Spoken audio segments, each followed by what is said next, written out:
Hi friends, welcome to life style இன் தமிழ்.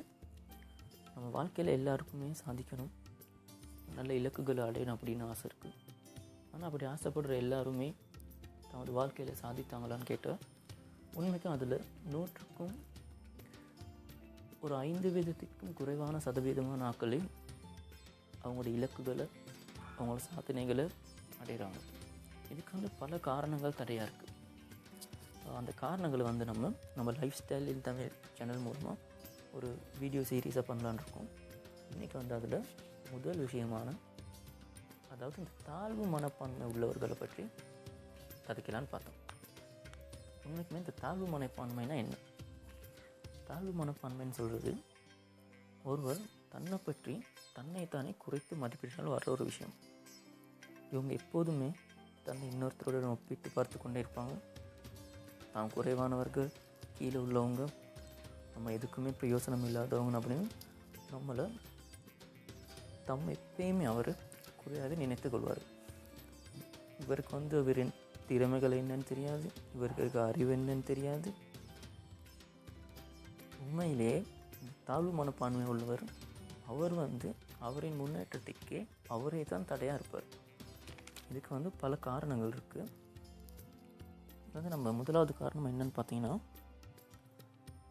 இவ்வாறான மனப்பான்மை உள்ளவர்கள் காரணம் முதல்ல அவங்க பெற்றோர்கள்.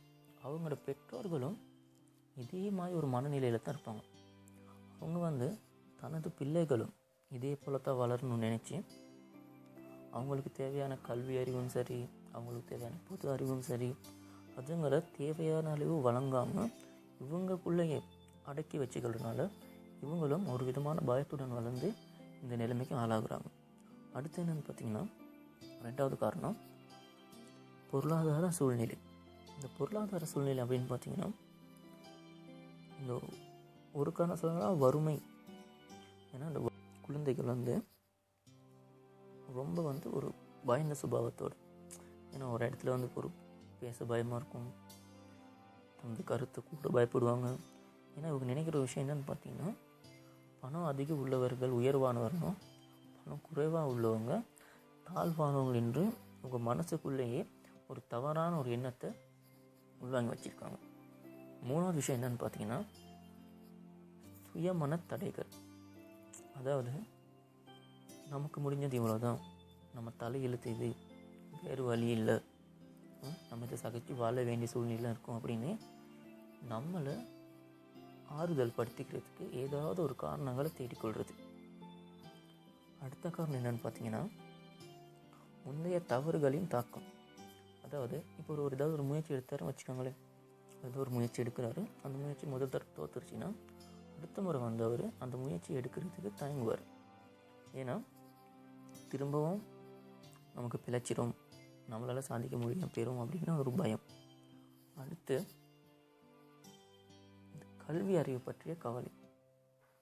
இங்கே நம்மளால் ஒழுங்காக கல்வி அறிவு, நமக்கு இருக்க கல்வி அறிவு போதாது, இங்கே இருக்கவங்க எல்லாமே நம்ம விட நல்ல கல்வி கட்டுறவங்க, அவங்க கூட நமக்கு கதை கேளாது அப்படின்ற ஒரு பயம். அடுத்து இவருக்கு ஊக்குவிப்பு வார்த்தைகள், அதாவது மோட்டிவேஷ்னல் வேர்ட்ஸ் நமக்கு கிடைச்சிக்கிட்டே இருக்கும். ஏன்னா ஒரு குழந்தை கூட பார்த்தீங்கன்னா, அவர் எந்திரிச்சு நடக்கும்போது நம்ம அந்த குழந்தை கைத்தட்டி ஊக்குவிச்சோம்னா இன்னும் ஃபாஸ்ட்டாக வேகமாக நடக்க ட்ரை பண்ணும், டக்குன்னு கற்றுக்க பார்க்கும்.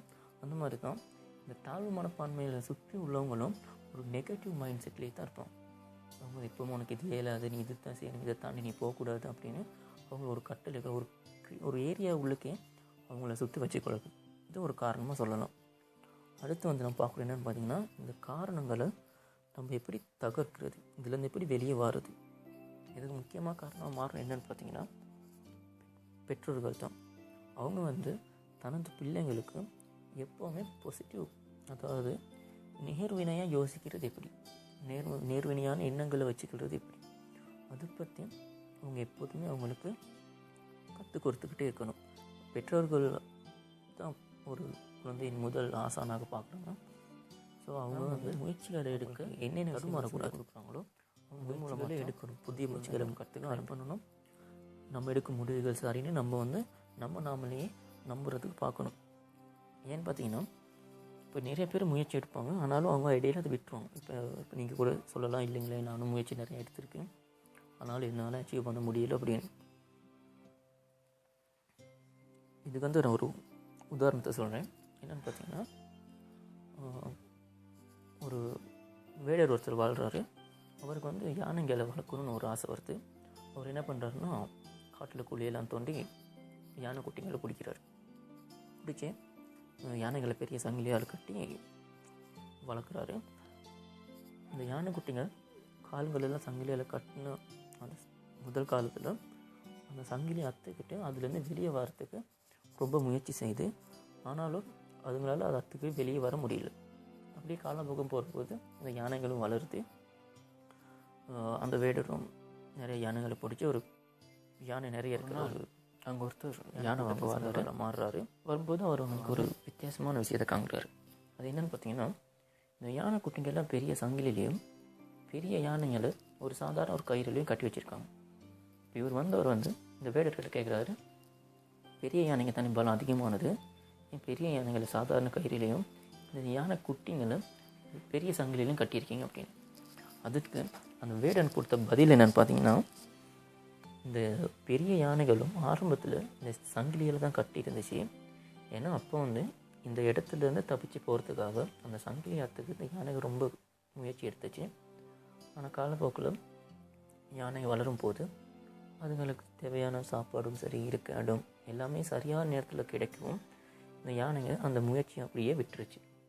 இப்போ வந்து தனக்கான இடம் இதுதான், தன்னுடைய உலகம் இதுதான் நினச்சி இந்த யானை இங்கேயே தான் வாழுது. இதை அத்துக்கிட்டு போகிறதுக்கோ இல்லை இங்கேருந்து வெளியே தப்பிச்சு போகிறதுக்கோ இந்த யானைங்க எந்த விதமான ஒரு முயற்சியுமே எடுத்தது கிடையாது, எடுக்கவும் செய்யாது அப்படின்னு அவர் சொல்கிறார். நம்மளில் பல பேர் வந்து இந்த யானை மாய்த்தாங்க. ஒரு விஷயத்தை தொடங்குவாங்க, தொடங்கும் போது அதுக்கான தனக்கு ஃபுல் எஃபர்ட்டையும் அவங்க போடுவாங்க.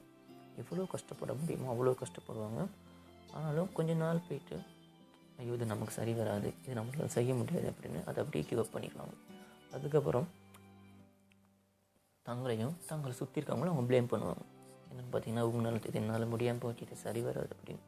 ஆனால் உண்மையிலேயே ஒரு வெற்றி நமக்கு கிடைக்குமா இருந்தால் நம்ம ஒரு முயற்சி எடுத்து அடுத்த நாளே நமக்கு அந்த முயற்சியில் வெற்றி கிடைக்காது. ஒரு முயற்சியை தொடங்கிய உடனே நமக்கு வெற்றி கிடைக்காது. நம்ம அந்த முயற்சியை தொடரணுங்க. ஒரு முயற்சி தொடரும் பட்சத்திலே தான் அதற்கான வெற்றி நமக்கு கிடைக்கும். அடுத்து நம்ம பல பேர் இன்றைக்கி ஒரு விஷயம் என்னென்னு பார்த்தீங்கன்னா, இந்த வாழ்க்கை எனக்கு மட்டும் எவ்வளோ கஷ்டமாக இருக்குது, எல்லா பிரச்சனையும் எனக்கு தான் நடக்குது அப்படின்னு யோசிப்பாங்க. ஆனால் உண்மையிலேயே இந்த உலகத்தில் வாழ்கிற எல்லா மனிதர்களுக்குமே வாழ்க்கை ரொம்ப கஷ்டமானது தான். எல்லாருக்குமே வாழ்க்கையில் பிரச்சனை இருக்குது. இந்த உலகத்திலேயே எல்லாருக்குமே எல்லாமே அமைஞ்சு கிடைக்கிறது ரொம்ப அரிதான். ஐயா அப்துல் கலாம் அவர்கள் சொன்ன மாதிரி பார்த்திங்கன்னா, நாம் சூரியனை போல பிரகாசிக்க வேண்டுமாக இருந்தால் நாம் சூரியனை போல எரியவும் கற்றுக்கொள்ள வேண்டும் அப்படின்னு அவர் சொல்லியிருக்கார். அந்த மாதிரி தாங்க நம்ம வாழ்க்கையில் நம்ம ஒரு விஷயத்தை அடையணுமா இருந்தால் நம்ம கண்டிப்பாக கஷ்டப்பட்டு தான் ஆகணும். இன்றைக்கி வந்து நம்ம தாழ்வு மனப்பான்மை பற்றி பார்த்தோம். அடுத்த வீடியோ மூலமாக இந்த அவமானங்களை இப்படி வெற்றிகளாக மாற்றுறது, நம்ம வெற்றிக்கு முக்கியமான காரணமாக அந்த அவமானன்ற விஷயம் இருக்குது, இதை பற்றி பார்க்கலான்னு இருக்கோம். அப்புறம் ஃப்ரெண்ட்ஸ், இந்த வீடியோ பிடிச்சிருந்துச்சுன்னா கண்டிப்பாக லைக் பண்ணுங்கள். அதே சமயம் உங்களுடைய கருத்துக்களை, இதில் என்னிடம் நடந்த சில பிழைகள் இருக்கலாம், தவறுகள் இருக்கலாம், என்னோடய கருத்து முரண்பாடுகள் இருக்கலாம், அதை பற்றி உங்கள் கருத்துக்களை கமெண்ட் பாக்ஸில் கமெண்ட் பண்ணுங்கள். நம்ம சேனல் மூலமாக தொடர்ந்து வர்ற வீடியோஸ்கள் உங்களுக்கு கிடைக்கணுமா இருந்தால் லைஃப் ஸ்டைல் இன் தமிழ் சேனலுக்கு மறக்காமல் சப்ஸ்கிரைப் பண்ணுங்கள். அதே சமயம் அந்த பெல் ஐக்கன் கிளிக் பண்ணுங்கள்.